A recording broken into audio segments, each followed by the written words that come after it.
You're listening to the South Texan News Desk, and I'm your host, Tom Miller. First things first, I'd like to apologize for the inconsistent upload schedule of the podcast. Since we've gotten through January and now most of February, work is starting to ramp up here on campus, but I will do my best to start getting that weekly schedule back in place for the podcast. Even so, across this week, there hasn't been a whole lot that's come up as being really significant news. And the potential cause for that is something that I'll be discussing at length in the second part of the podcast. But the first thing I want to address is where we stand in terms of the Democratic primaries, with Nevada closing its primary just this last week. Nevada saw Bernie Sanders coming out significantly on top with the voter base in Nevada. Even his second-place contender, Joe Biden, was straggling pretty far behind Sanders once all the results came through. Now, this is interesting considering that during that critical week of primary voting, Sanders wasn't really even in Nevada. He was campaigning in California and in Texas. Now, it's pretty much implied that, given the general trend of the Electoral College, that California is going to vote Democratically.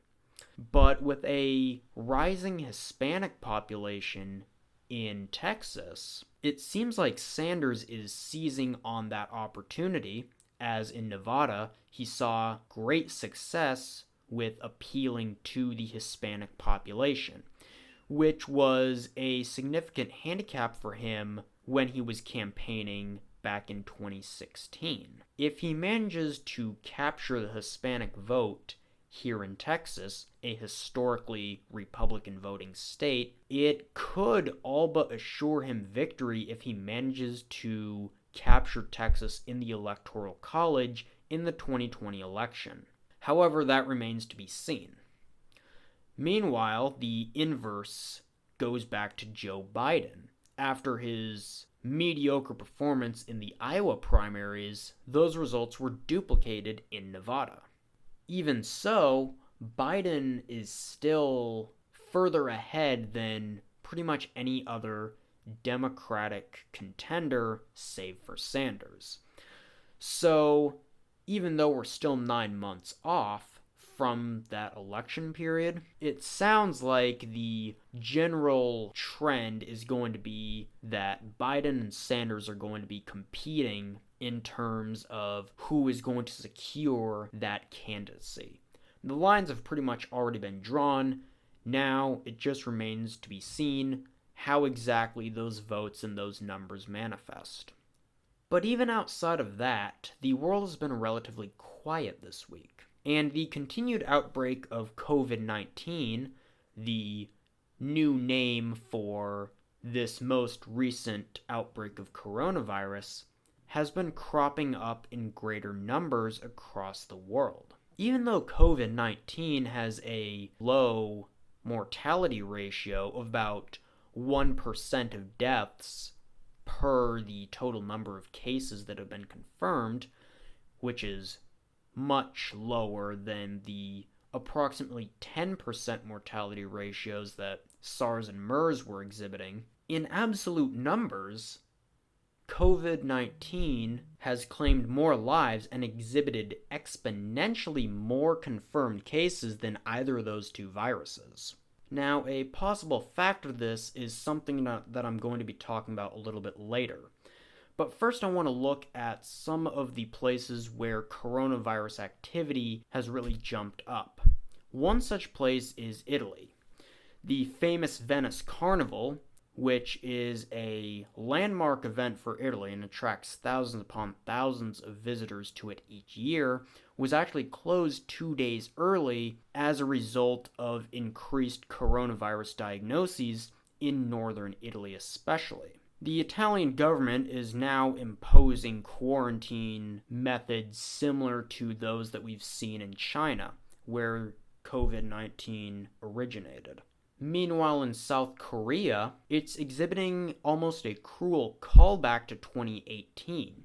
Recall that when MERS was at its height in 2018, South Korea also experienced a miniature outbreak there that was more significant than pretty much anywhere else outside of that origin point in the Middle East. And now they're seeing a much higher number of cases of COVID-19 in South Korea than in pretty much anywhere around there except for China. As a result, South Korean officials heightened their national health advisory to the highest level in response to COVID-19, but only recently.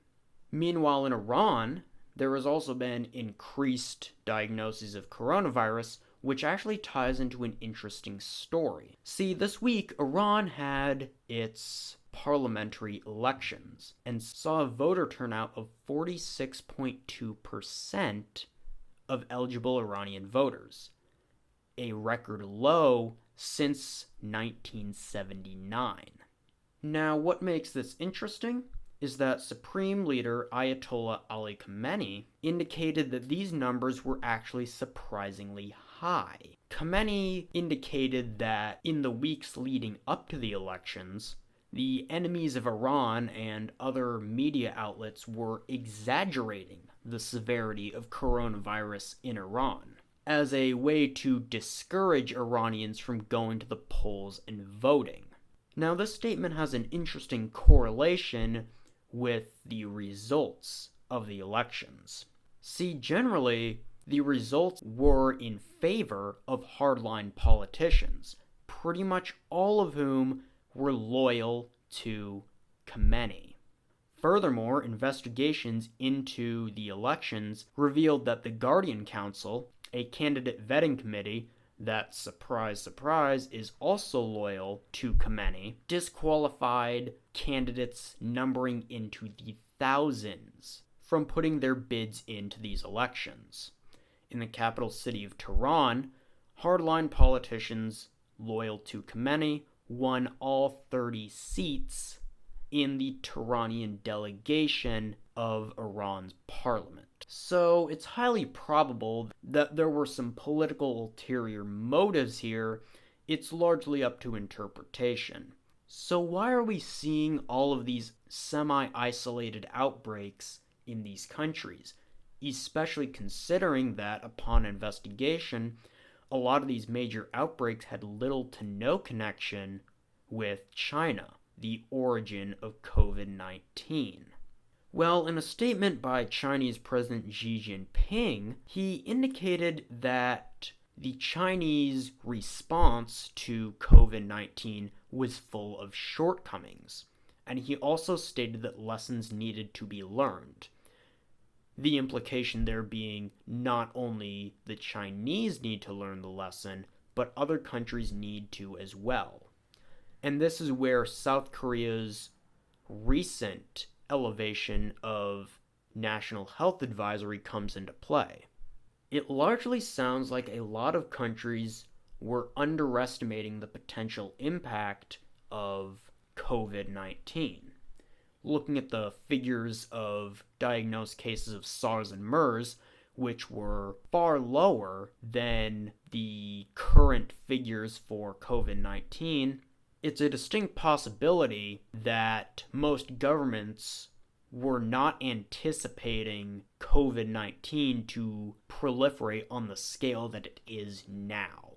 And that's probably partially what contributed to that significantly higher number of cases of COVID-19. But with Italy now imposing those China-like quarantines, it's possible that other countries like South Korea will follow suit. So if governments begin to take the COVID-19 pandemic more seriously, it's possible that the pandemic could come to a relatively sudden end. Finally, if you have any story ideas that you want to be covered on the podcast, you can email those to thesouhtexan@tamuk.edu. The main purpose of this podcast is to distribute news that you, the listeners, want to hear about. So to that end, I want to ensure that the podcast is covering those topics that you care about, that you want to be followed. So if you have any of those suggestions, you can just send them in, and I will make sure that they're covered on the podcast. But aside from that, that's all we have for you this week. For more information about the goings-on here at TAMUK, check out the South Texan written right here at TAMUK, or check us out online on Facebook, Instagram, and Twitter at the South Texan.